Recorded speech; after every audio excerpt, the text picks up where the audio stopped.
alone.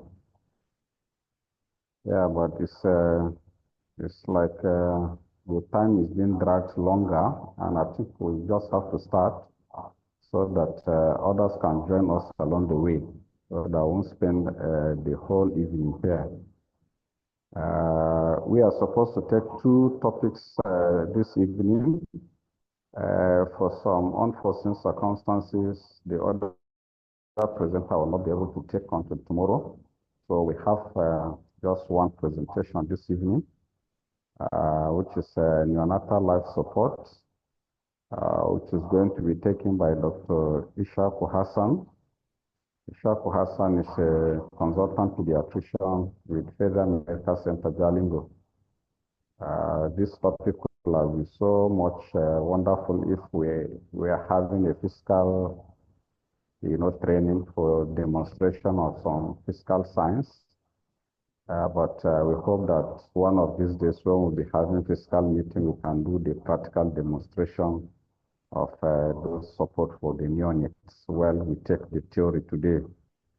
So sit back, relax, pay attention, and get the stuff for how to support the newborn, in a hospital or in a setting or anywhere. So may I welcome you once again and wish us a very fruitful CME presentation. May I now call on Dr. Ishaku Hassan to begin his presentation. Dr. Ishaku. Okay, good afternoon, everyone. Thank you, sir, for this opportunity. I want to appreciate you all for giving me this privilege to come and speak to us on this topic. I've already. So, by way of introduction, can we see the slide? All right, thank you. So, children under 5, infants and neonatal mortality rates are important indicators of rating every country's progress in terms of healthy disease. And a significant proportion of this under 5 death is usually due to neonatal mortality. With the SDG 3, that basically focuses on ending preventable deaths of newborn and children under 5 by 2030. As it is today, we are still far behind the target based on the statistics we do have.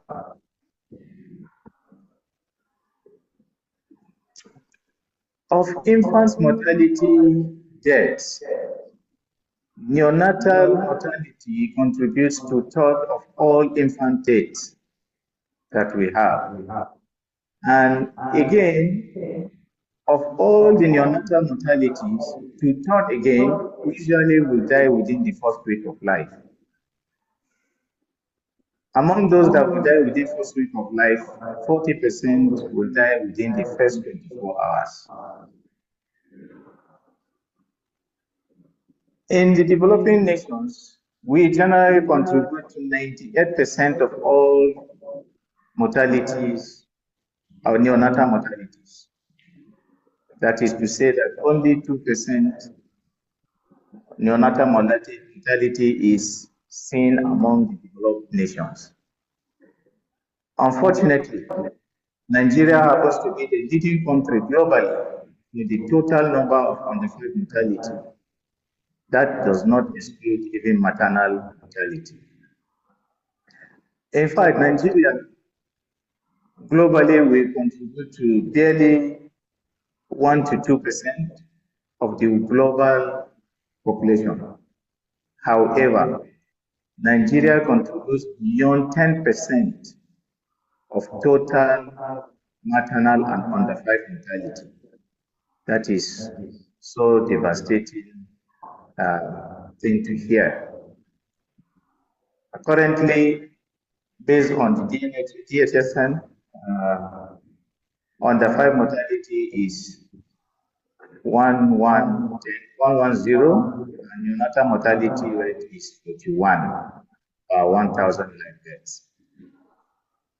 Common causes of neonatal deaths, if we look at it in general, perinatal asphyxia contributes to almost 1/3 of all neonatal deaths, and that is what we are focusing on this afternoon.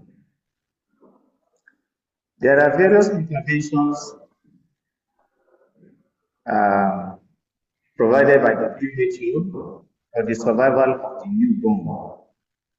And these are basically those things that can be implemented before pregnancy, during pregnancy, and during labor and delivery. Our focus for today is going to be primarily in the labor and delivery section. Now, resuscitation. Resuscitation basically is defined as the intervention required to aid the breathing of a baby when circulation fails or when breathing is interrupted or both. The need for resuscitation is often not predicted. That means we must be ready at all times to be able to address that. Now, there are different reasons that may call for the responsibility for us to need, for the newborn to need resuscitation. But generally, the approach in resuscitation is the same, whatever the cause might be. And therefore, anyone who attends to deliveries of babies should be able to provide simple resuscitation if need arises. The objectives for this presentation will be, generally, we know that the newborn babies are able to tolerate the hypoxic experience of labor and delivery well. However, a few may not be able to do that, and these are the group that will now require help. This newborn life support is intended to provide this help and comprises the following elements. We will be looking at how to dry and cover the baby, aiming to conserve heat, assessing a need for any intervention, opening the airway, aerating the lungs, rescue breath, chest compression, and really administration of drugs. The basic physiological, the basis for resuscitation. In general, newborn babies have these three characteristics. They are small, wet, and the lung is filled with fluid. Small and wet, it means we need to prioritize thermal care, providing warmth.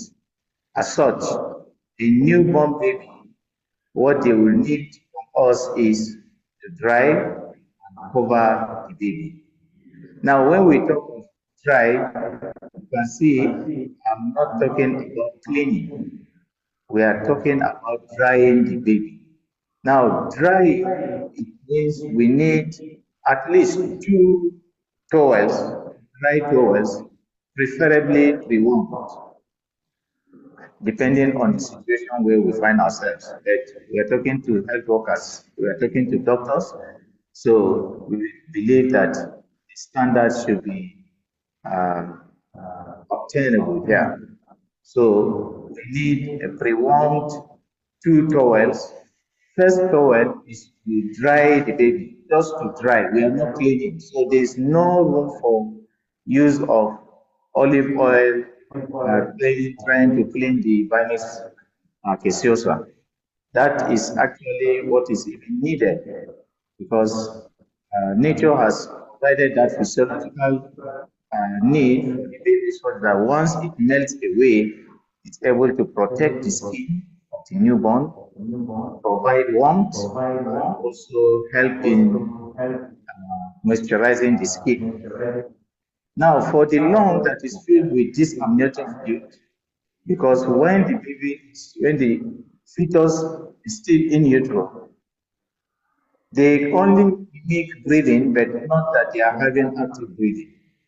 As such, the lung airway alveoli is filled with fluid, so that needs to be pushed away if this newborn is unable to do that by itself. Now, what is the essence of the first breath? Either breathing or crying. Most of the times, the baby takes a good cry. So, the essence of that is to push away this fluid, which is in the airway, to establish a resting lung volume. And the basic stimuli for this first breath usually will be the cord compression from the uterine contraction during labor, as the baby is also passing through the birth canal. The cord is also being compressed against the birth canal and the baby. Now, the also variation in the temperature from the womb temperature to the room temperature, that also stimulates this first breathing, as well as physical discomfort, either by tactile stimulus from touch and the movement along the birth canal. These are all responsible for the first breath that the newborn will assume. Now we have graphic representation of the physiology response to a fetus that is about to be delivered. Now this is actually depicted based on sheep that was used, but is now translated to what is obtainable in human. So if we look at this chart, this graph, the topmost horizontal line depicts the breathing effort of the fetus. The next is the partial pressure of oxygen, carbon dioxide, and then lactic acid. Then down here is the heart rate and the blood pressure. The horizontal line beneath is the timing of the asphyxia experience that the fetus undergoes. So if, can you see my cursor? All right, good. So this area is the normal regular breathing that the fetus will be having. Okay, now there's a space here that is called apnea. This period here is called primary apnea, because by the time that the asphyxial experience of the fetus is beyond what the respiratory center at the brainstem is experiencing, then the respiratory center now stops functioning, because the function of the respiratory center at the brainstem has two primary roles. One is to initiate and to maintain regular breathing. That is what is happening at the initial phase. Sorry, my cursor is busy. Okay, initial phase here. Now, by the time that there is no more oxygen, and that's usually is around 5 minutes, when you look down to time, okay, the oxygen supply is exhausted, then that respiratory center will now cease to function. And so is now going to be period of primary apnea. And then is another phase here where we see respiratory efforts, but they are widely spaced. This is what is known as gasping respiration. This gasping respiration is now taken over by the spinal reflex. So this is actually one of the reasons why the respiratory center at the brainstem suppresses this gasping reflex here. And so the next one is terminal apnea. So what it means is that by this time around, oxygen level is not even able to supply the primitive respiratory center which is in the spinal cord. As such, at this point, we now have the terminal apnea. That means if nothing is being done, this newborn will not be able to survive. Now, so with apneic experience, you see that the partial pressure of oxygen drops and it may continue to drop except an intervention is being provided. Likewise, carbon dioxide, partial pressure of carbon dioxide increases. Lactic acid also increases because at this point, aerobic metabolism has ceased and then the heart now takes over because the heart usually of the fetus is packed with glycogen, which is able to revert back to anaerobic respiration. So to generate energy for the respiratory or the cardiac muscles to be able to beat. So that also is being increased. And so we also now have the heart rate. Initial response to asphyxia will be increase in the heart rate. And then shortly after that, about 5 minutes thereafter, it now drops to almost half or even lower than half the normal rate. And it will continue like that for a longer period of time, up to close to 20 minutes, before it will now further drop again. The blood pressure also is being maintained. Okay, blood pressure is relatively maintained within a certain degree. The reason here is because the infant, newborn babies are able to divert this blood supply to vital organs at the expense of the organs that are not referred to as vital. So for survival, the blood pressure is maintained relatively quite same.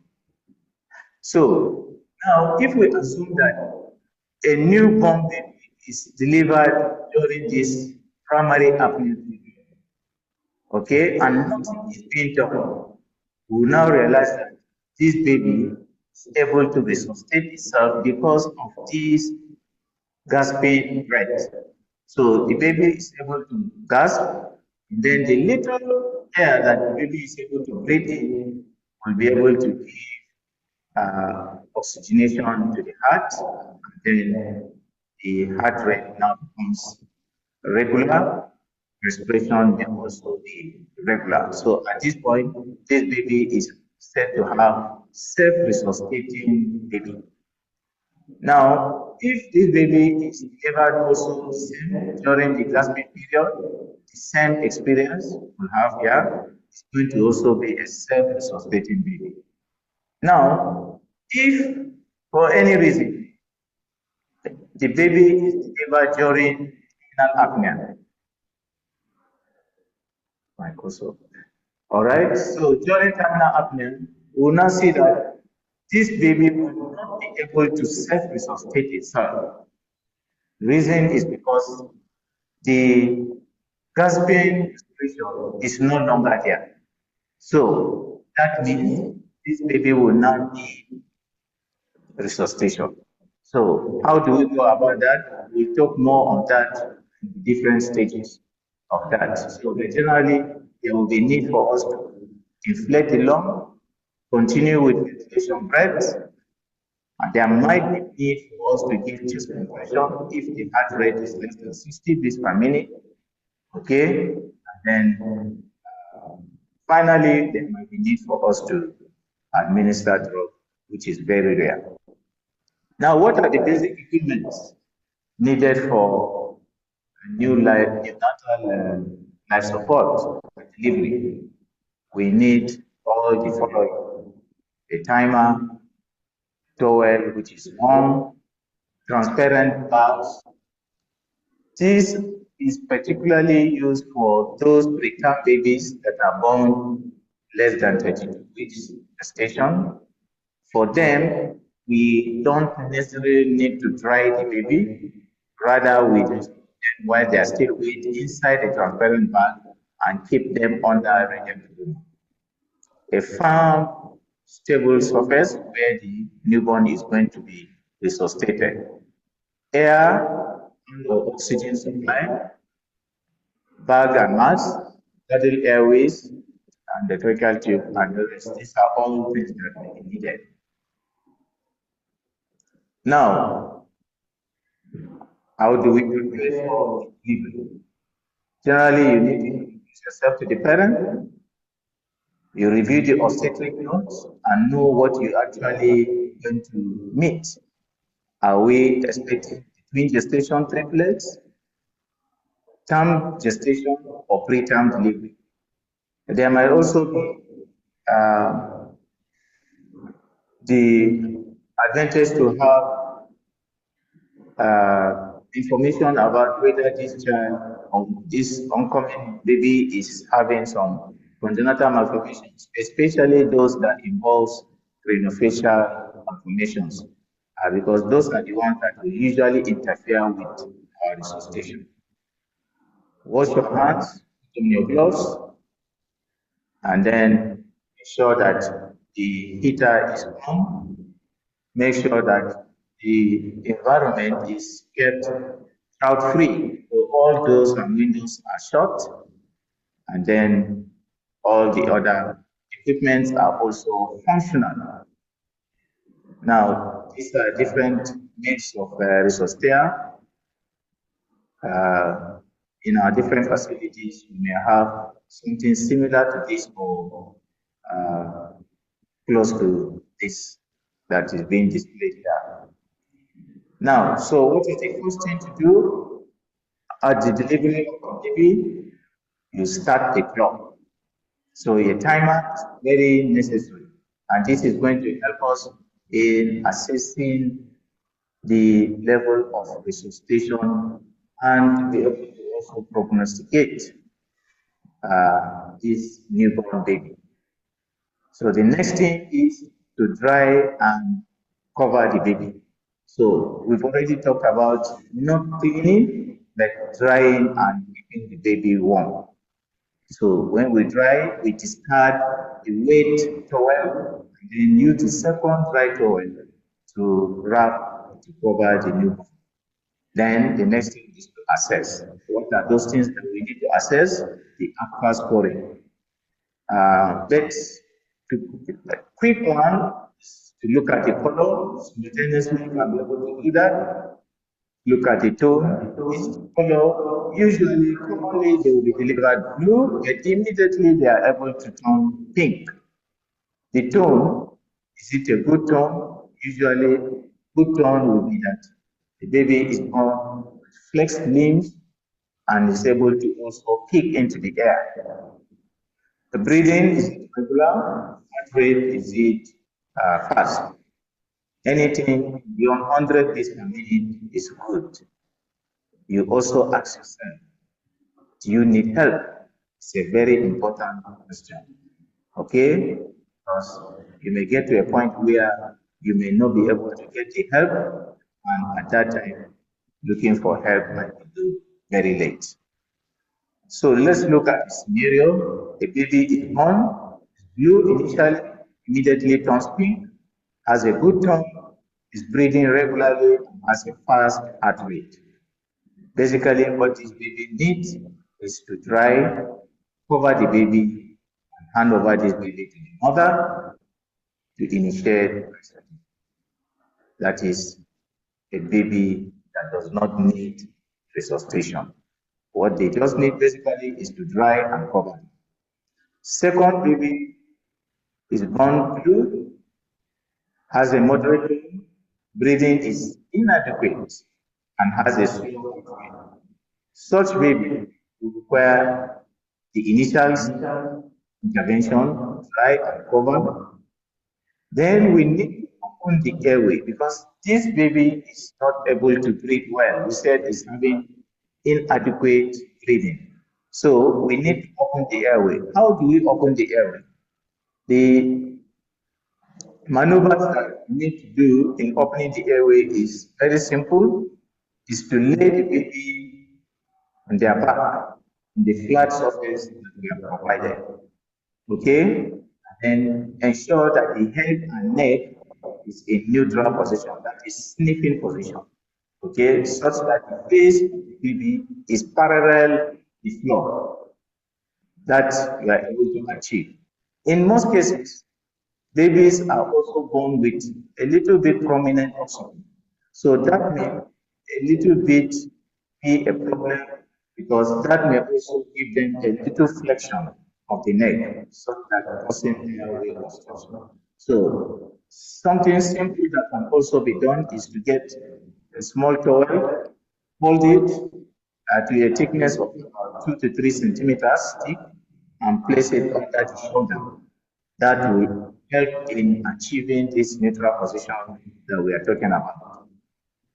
Then, if that is open, the air is open, but the breathing is still not adequate, then we now need to give inflation breath. Now, inflation breath here is, it means since the baby that is born from in utero, lung is filled with fluid, has not taken breath adequately, it means at this point we need to displace that fluid with air. So we need to aerate that lung. So in aerating the lung is what we are talking about, inflation breath. So inflation breath usually will be provided by giving 5 breaths. Now these 5 breaths, each breath will be a sustained breath that will last for 2 to 3 seconds. Okay, you can count in your mind 1, 2, 3 while emptying the bag and mask. So that bag and mask need to be emptied completely, but it needs to be gradual over 2 to 3 seconds. 1, 2, 3. Then you see that once you do that 1, 2, 3, okay, 5 times, we have been able to achieve inflation rate.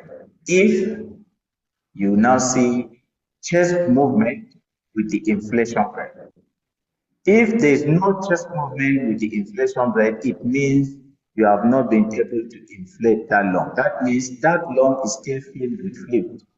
So that needs to be taken note of.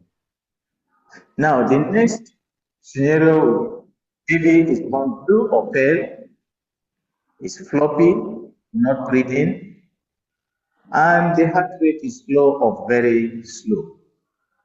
This baby will require drying and cover, open the airway, just like the previous one. We give inflation breath and then reassess. So when you reassess, we are looking at the color, we are looking at the breathing. Is this baby able to now initiate and sustain regular breathing? Is the tone good enough? And the heart rate, is it good or slow still? Now, looking at airway, in an unconscious baby, usually you see that there are some reasons why you may have the airway obstruction. Now, the airway obstruction in an unconscious newborn baby is usually loss of pharyngeal tone and not because of foreign body in the airway.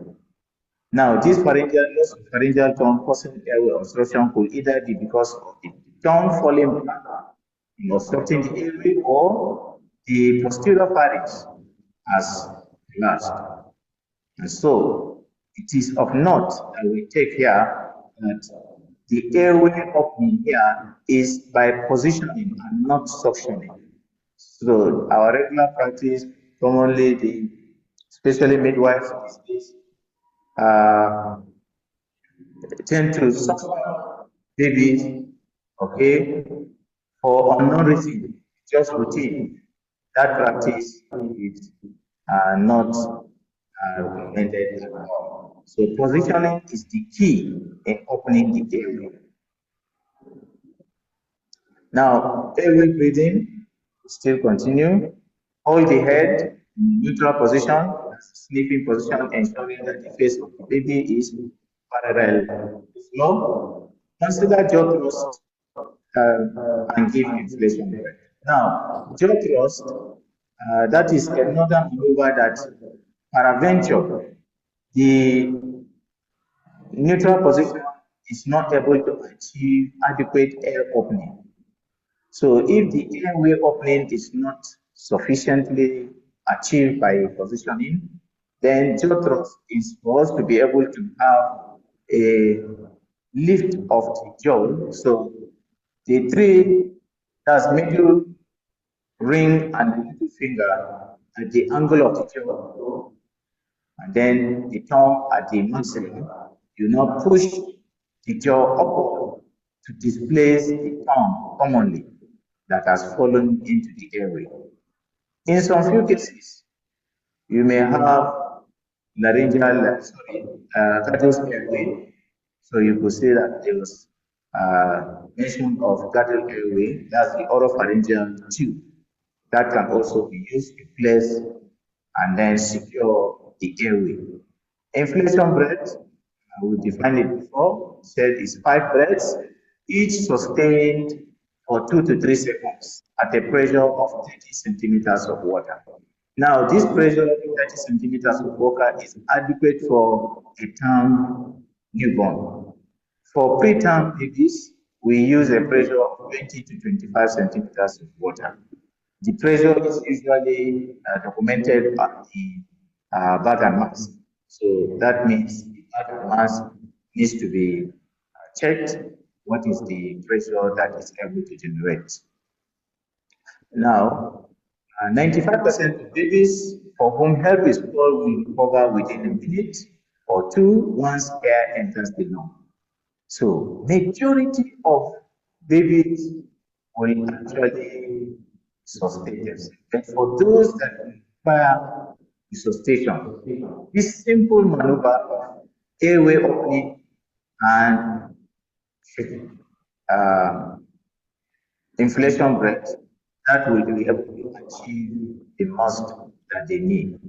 If the heart rate does not improve the inflation rate, then two things will be playing here.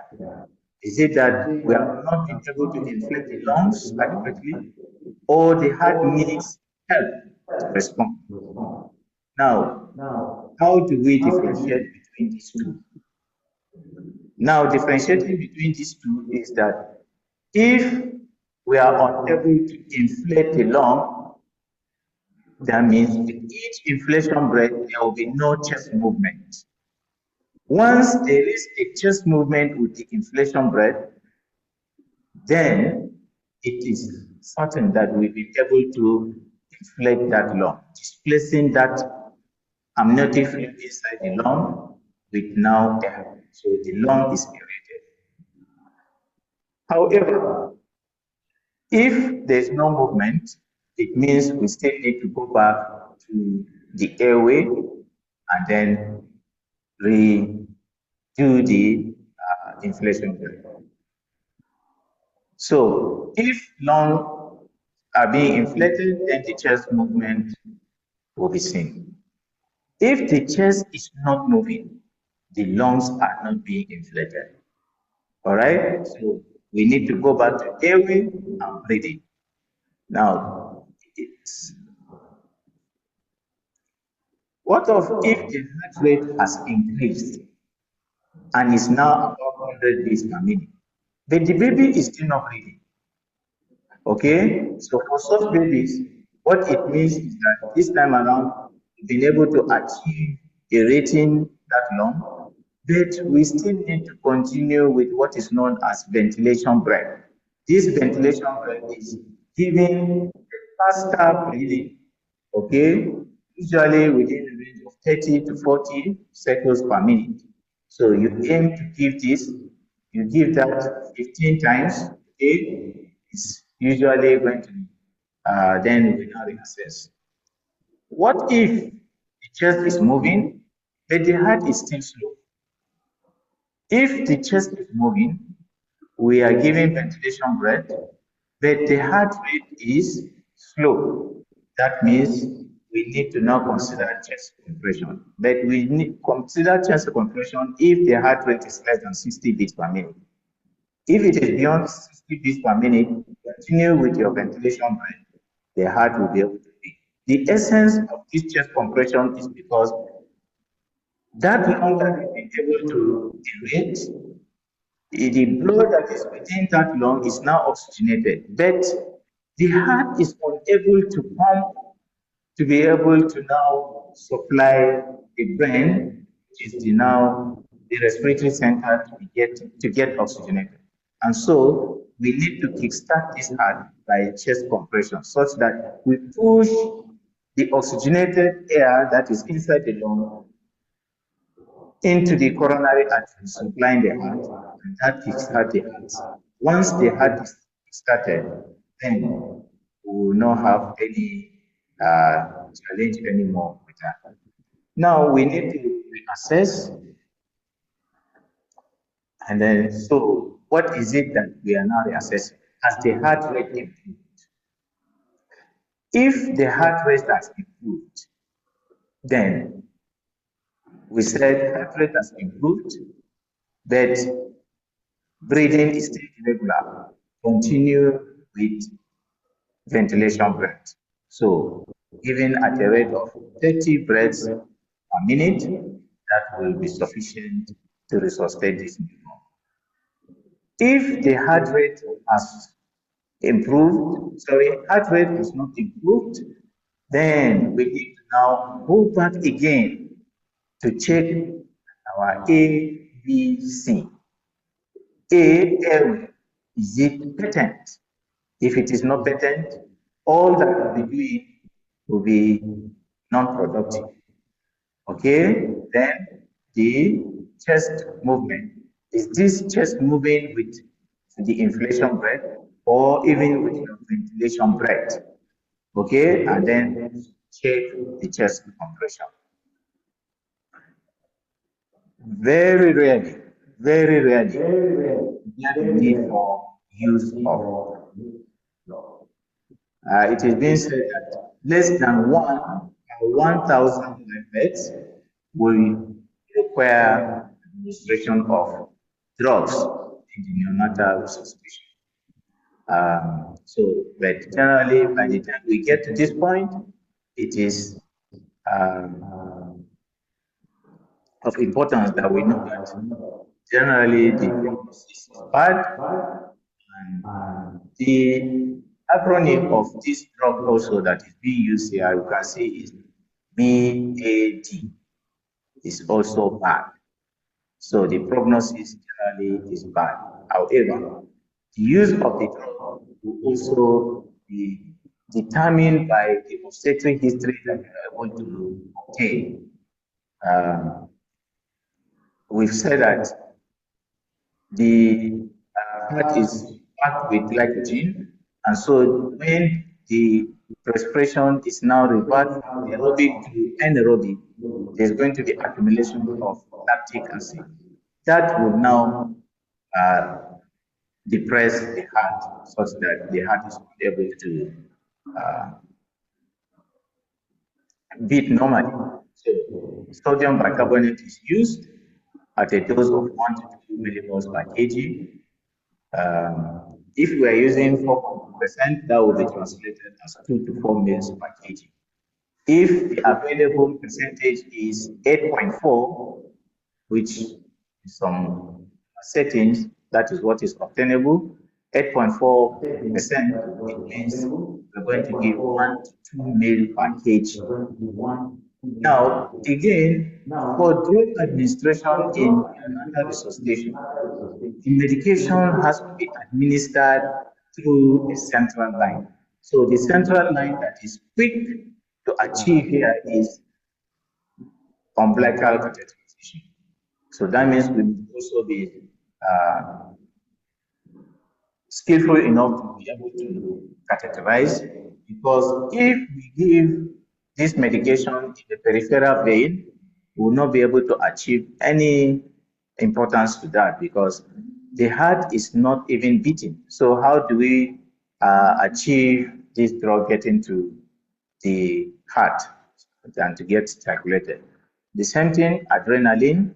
Adrenaline can also be given intravenously, that is through the central line with this dose. Okay. However, for adrenaline, it can also be given through endotracheal tube. But the dose for endotracheal tube is going to be much higher than what is documented here. So usually for endotracheal tube administration is ranging between 50 to 100 microgram per kg of this.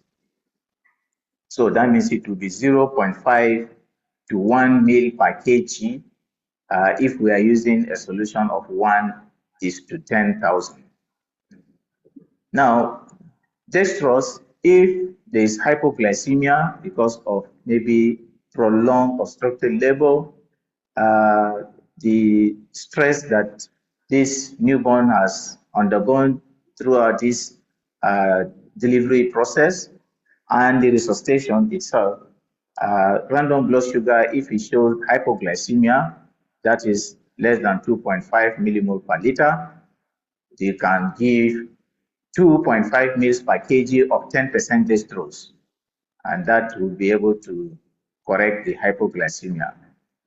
In few cases, we give volume expanders, commonly normal saline.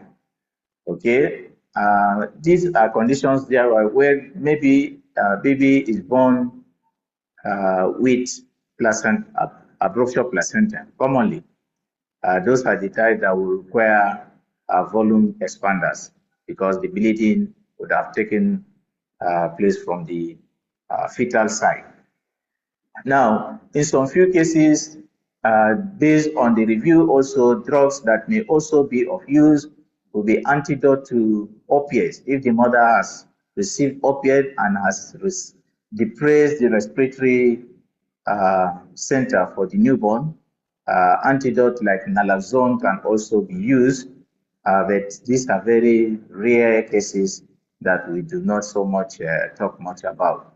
Okay, so what is the next thing to do is to reassess. Every 30 seconds, every single step we take in the resuscitation, this newborn need to be reassessed. Okay, do I need to restrict my steps, or there is a progress in this neonatal resuscitation such that we are able to keep the baby safe? Check the temperature and document, okay, and ensure that the child is not overheated, neither is not also exposed to undue temperature that hypothermia becomes a problem. Once they are hypothermic, you cannot resuscitate them. We've also made mention of random blood sugar. Counsel the parents. So you must communicate all that you have experienced with the parents, and then document all your findings and the interventions given. That must be documented. So in summary, generally we've talked about neonatal resuscitation, newborn life support. Majority of these newborn babies, what they will need from us is to dry and cover. You don't need much to do. They are able to resuscitate themselves. A few that may require our intervention to survive is by us ensuring that the airway is patent. And how do we achieve that? Placing the baby in neutral position on a flat surface, they lie on their back, the head and neck in neutral position. We can be able to achieve that, we said, by placing a small towel under the shoulder, okay, so that we are able to achieve patency. If for any reason we are unable to achieve that, you can give a jaw thrust or use an oropharyngeal airway to secure the airway so that the tongue does not fall back to obstruct the airway. Breathing, the newborn that has not been able to initiate breathing, we need to displace the fluid-filled lung with air. So how do we do that? We give inflation breath. These are 5 breaths that we give. Each is a sustained breath that lasts for 2 to 3 seconds. Okay. And then we look at chest movement with each of those inflation breath. After that, we continue with ventilation breath, which is now a shorter but faster breathing at a rate of 30 cycles per minute. You give that 15 times and reassess. And then if the heart rate is less than 60 beats per minute, we give chest compression. It's aimed at pushing the oxygenated air inside the lung into the coronary vessels, and then that will now be able to kickstart the heart. And then finally, in rare, very rare cases, there might be need to administer drugs. And we said that the drug, usually the mnemonic for it is bad: bicarbonate, adrenaline, and dextrose. Thank you for your attention. So in every neonatal resuscitation, we aim to have a baby that is screaming, just like what is being displayed on the slide. Okay, good tone, pink, all right, and having a good respiration, and then heart rate is also more than 100 beats per minute. So any questions? Thank you. These are my references. So over. Thank you. Questions?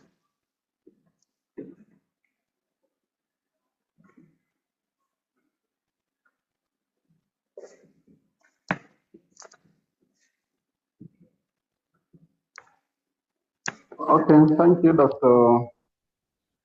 Ishaku, for your presentation. I think I can see my system went off at a point. I don't know if only 2. Okay, so this one said excellent, excellent, educative, and interesting presentation. Well done. Question: for an unresponsive unit, when will neonatal resuscitation stop?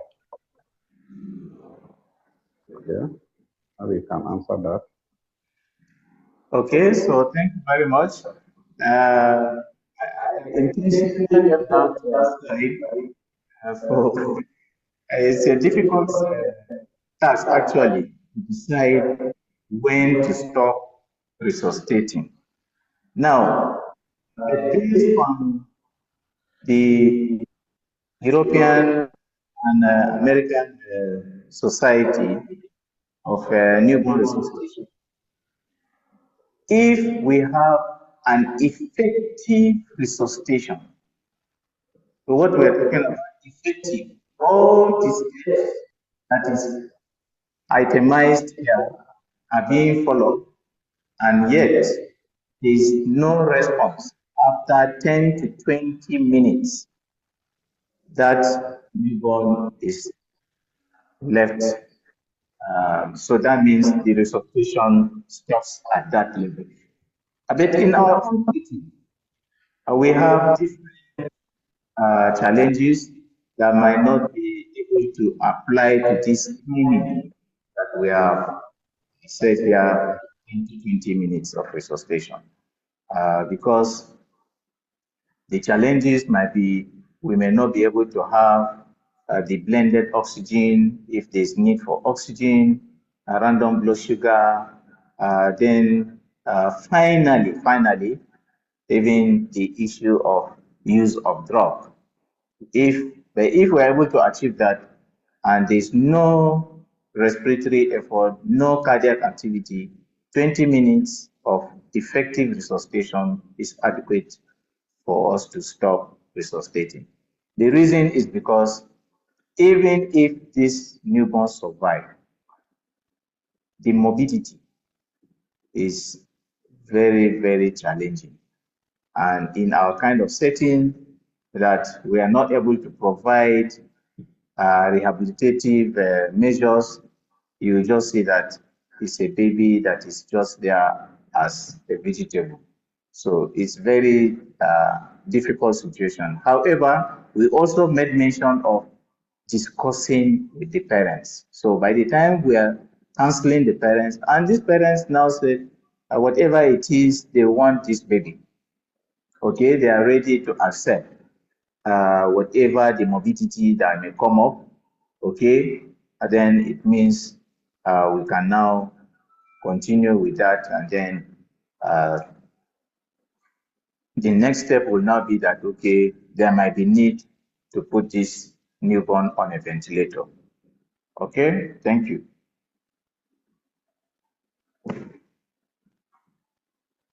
Okay.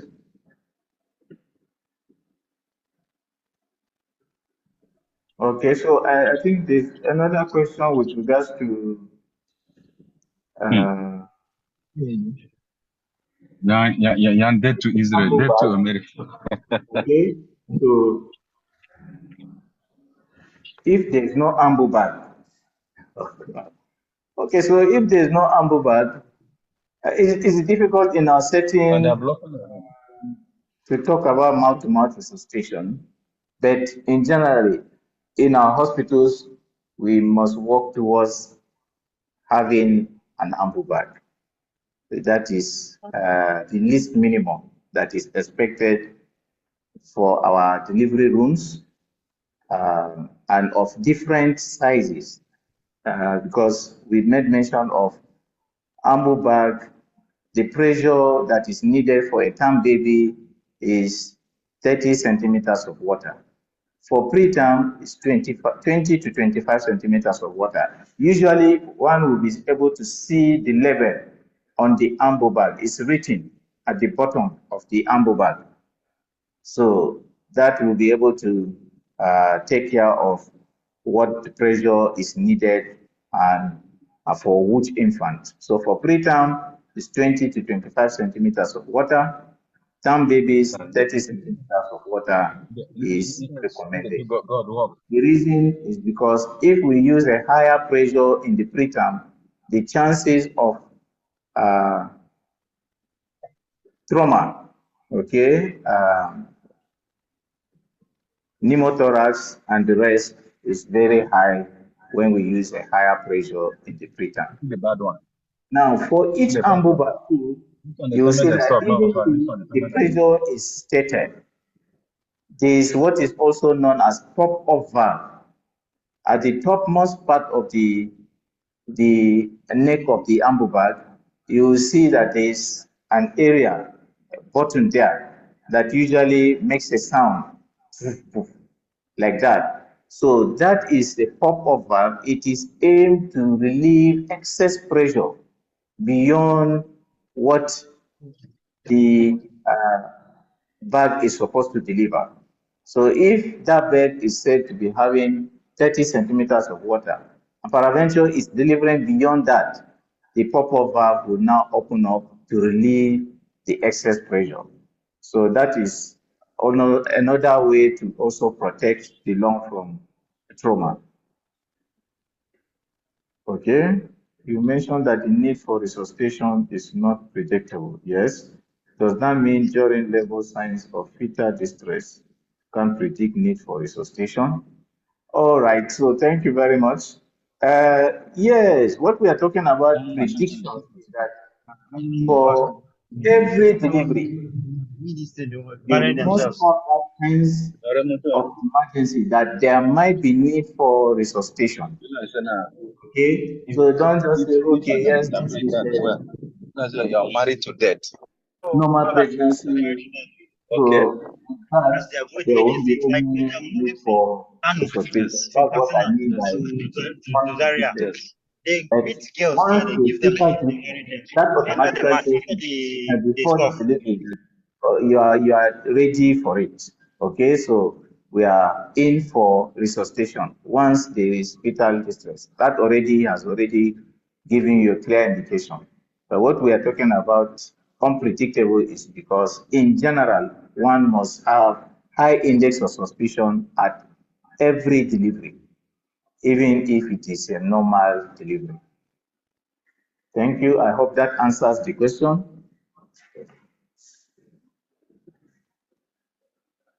Okay, thank you. These are the questions on the chat box. I don't know if there's a direct question from any of the participants.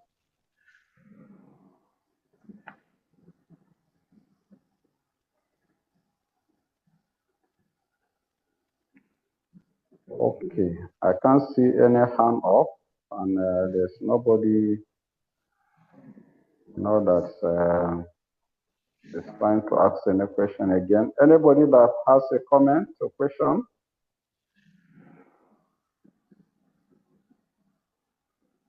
Okay, so thank you everyone for being part of this presentation. Thank you for paying attention and thank you for the questions. Thank you for the presenter who has taken his time to educate us on neonatal resuscitation and newborn life support. As I've said from the beginning, we have only one presentation today, and we've ended this presentation, and by implication, we've ended this Friday session of our CME. We'll continue tomorrow again with the other topics that have been posted on our platform. We are starting tomorrow by 9 o'clock in the morning, and we wish that more people, join the presentation.